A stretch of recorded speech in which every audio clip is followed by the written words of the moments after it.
salam sejahtera. Tuan-tuan dan puan-puan yang saya hormati sekalian, negara kita adalah sebuah negara pengeluar minyak. Kita semua tahu anggarannya sehari adalah sebanyak 600,000 barrel sehari negara kita mengeluarkan minyak. Dengan kenaikan harga minyak dunia juga bermaksud bahawa harga minyak yang kita jual pun akan juga naik. Jadi kalau saya ambil kiraan pagi tadi, kiraan yang saya buat adalah berdasarkan pada kiraan paling minima.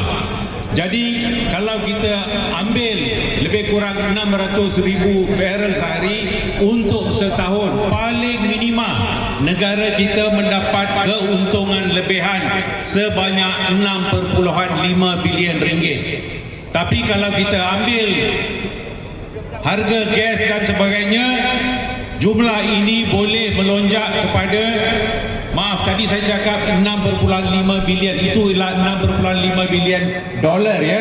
Jadi kalau kita ambil dalam ringgit, jumlah keuntungan lebih yang kita buat adalah sebanyak 36 bilion ringgit.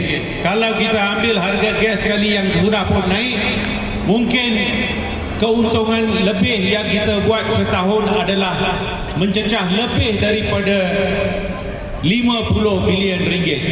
Jadi dengan keuntungan yang begitu besar, keuntungan tambahan yang begitu besar, sesungguhnya kita boleh menampung kenaikan harga diesel dan petrol di negara kita. Tak perlu kita kurangkan subsidi yang 300 liter kurang kepada 200 liter. Mana ada cukup satu keluarga 200 liter sebulan.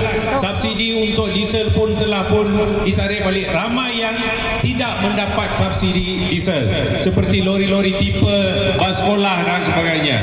Jadi dulu semasa Anwar Ibrahim berada di pihak pembangkang, dia kata kerajaan terdahulu tak tahu menguruskan negara, kerajaan terdahulu tak tahu ekonomi, kerajaan terdahulu tak tahu mengenai hal ehwal keuangan.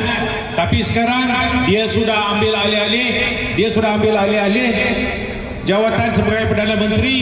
Masa dulu dia kata Perdana Menteri seharusnya tidak menjawat jawatan Menteri Kewangan, tapi sekarang dah jadi cerita lain, dia pula yang menjawat jawatan Menteri Kewangan.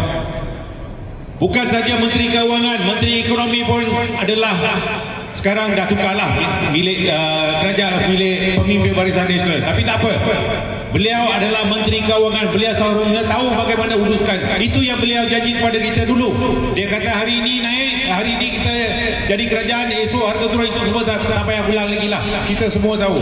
Jadi bererti segala reformasi yang beliau janjikan dulu semuanya sudah tak jadi. Mana Albert, saudara Albert, kawan saya Albert, yang itu dia punya slogan lah. Saya pinjam sikit Albert, saya pinjam. Dulu dia kata reformasi, sekarang sudah jadi reformati. Albert mana? Dia selalu sebut, dia itu dia punya lah, saya pinjam sajalah, bukan saya punya slogan ya. Reformasi sudah jadi. Reformasi sudah jadi. Albert, mari laungkan sikit you punya slogan. Tolong saya. Cepat.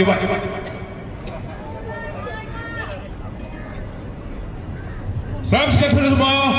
Reformasi.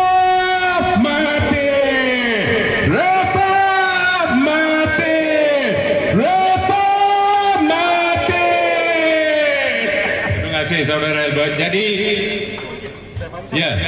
terima kasih. Jadi sebagaimana saudara katakan, reformasi sudah jadi reformati. Jadi kita hanya ada satu saja jalan, iaitu turun.